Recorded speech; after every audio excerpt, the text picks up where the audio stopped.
You said that a harmless man is not a good man. A good man is a very dangerous man who has that under voluntary control. How should people become more dangerous? Oh, becoming more articulate is definitely, I would say, that's the primary array of weapons. So, I mean, physical prowess is something, and it's not nothing, that physical confidence that comes along with that as well. But the same thing replicated at the level of the ability to communicate and think, and that's a way broader field of battle and opportunity. So this is one thing that isn't taught well, especially to boys.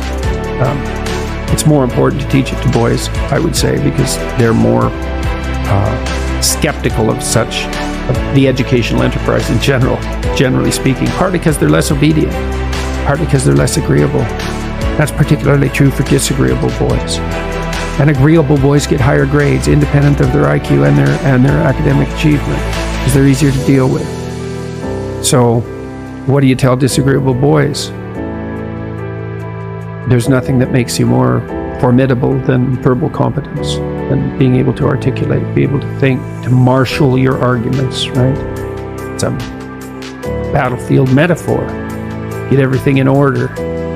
Get all your information straight, to marshal your forces. And so, I mean, that's part of the reason that rap artists are so popular, especially among disaffected young men, black and white alike, because they're unbelievably articulate. They have this incredible verbal prowess.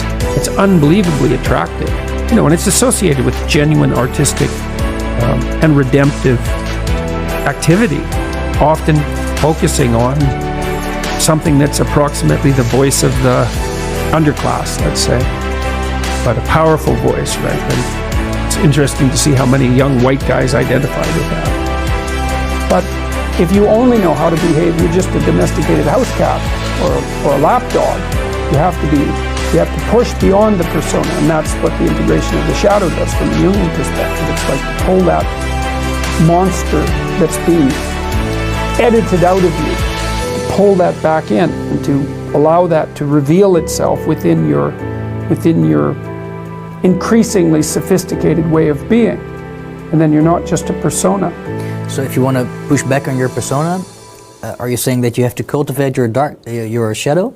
Is that the premier path? Yeah, because the thing is, you can't escape from your persona unless you can say no.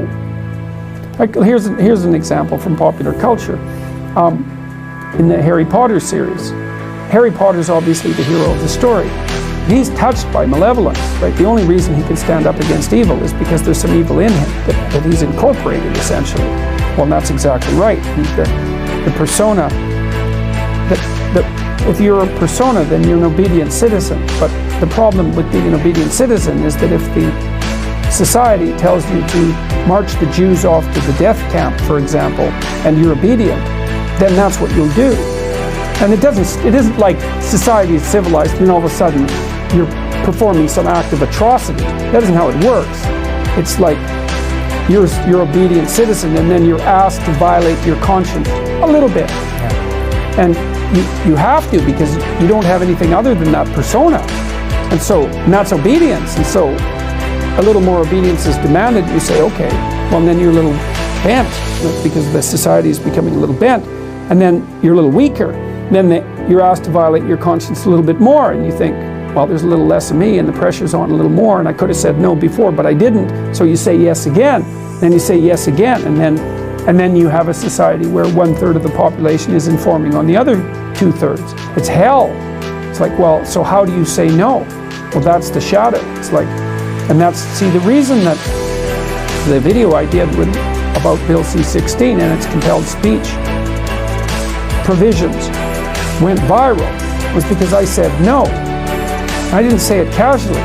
What I meant was, there isn't anything that you can do to me that I can imagine that will force me to utter the words that you want me to utter. Nothing. And I meant it. And when I made the video, I think people could actually tell that I meant it. And so I took this abstract problem and made it concrete. I said, no, that's not happening. And that's part of the incorporation of the shadow. But in this regard, the shadow is actually benevolent, not malevolent. Well, once it's incorporated, Yeah. well, that's the thing. And I don't know what to make of that in its entirety, because it sort of means that it means something like, because one of the old metaphysical problems is, why would God allow evil into the world? I think, well, maybe God didn't allow evil into the world. Maybe God allowed the possibility of evil into the world. That's different. And maybe the world with the possibility of evil is actually a better world than the world without the possibility of evil. It's something like that, in that maybe a man is better when he's a dangerous man who's being good than he would be if he was just a good man who wasn't capable of being dangerous. And I believe that, because the best men that I've ever met are very dangerous men. Yeah. You don't mess with them. Yeah. So, and you know that as soon as you meet them.